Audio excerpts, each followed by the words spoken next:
if you try to resolve something by the relativity inside of a culture, you'll always, at the end of the day, uh, you always end up in just another truth that's competing against another truth, that's competing against another truth. And finally, you just believe something because you can't take it anymore. So most people just finally just get married, they just do something because they can't take it anymore. They see it. If they're really intelligent, they can see they're going down a rabbit hole, a rat hole or something.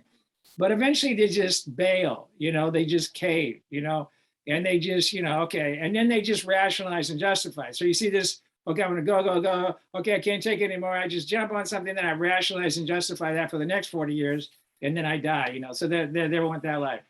Trying to understand your way out of what's an honest feeling, that a very honest and real feeling, that what I'm living in is something that's made up and isn't what it seems to be. And I can't really create a life around what I've constructed, because the emotions are a roller coaster. The thoughts are moving around from place to place. The identity I am is constantly changing and getting different kinds of reactions from different people. It works and doesn't work and so forth. So it's very unstable. I mean, life is very unstable from that position. So the Buddha's insight into this is you'll never get anywhere going that way.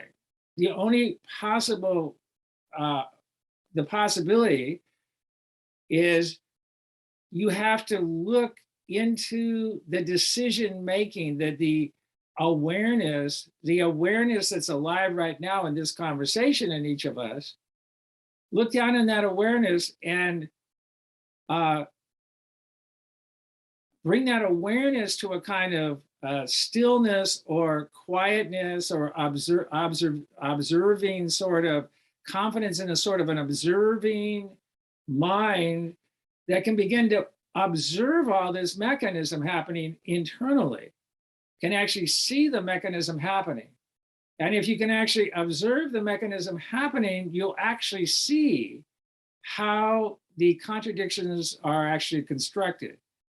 Not theoretically, not as a belief, but directly see. Now, in order to do that, you have to have confidence in your own, that at some deeper level, there's a potential for a sort of awareness. I mean, this is called, in Buddhist terms, it's called prajna, or a deeper level of awareness than simply knowledge.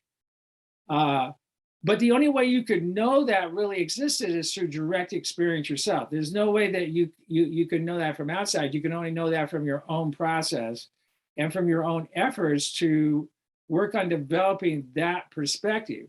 So unfortunately, you just can't take a red pill.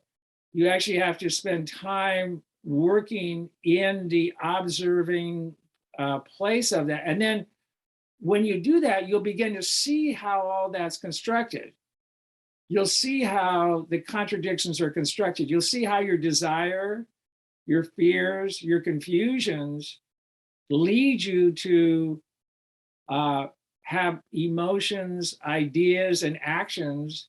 And you can actually see how those emotions and actions lead to other actions. And you can actually observe your life, all the elements of your life, actually being constructed and acting out, and everything that's kind of going on in the drama of all this activity. But the only place that you can see that from is from the disinterested observer, from the observer that's actually can observe all this going on, all this activity.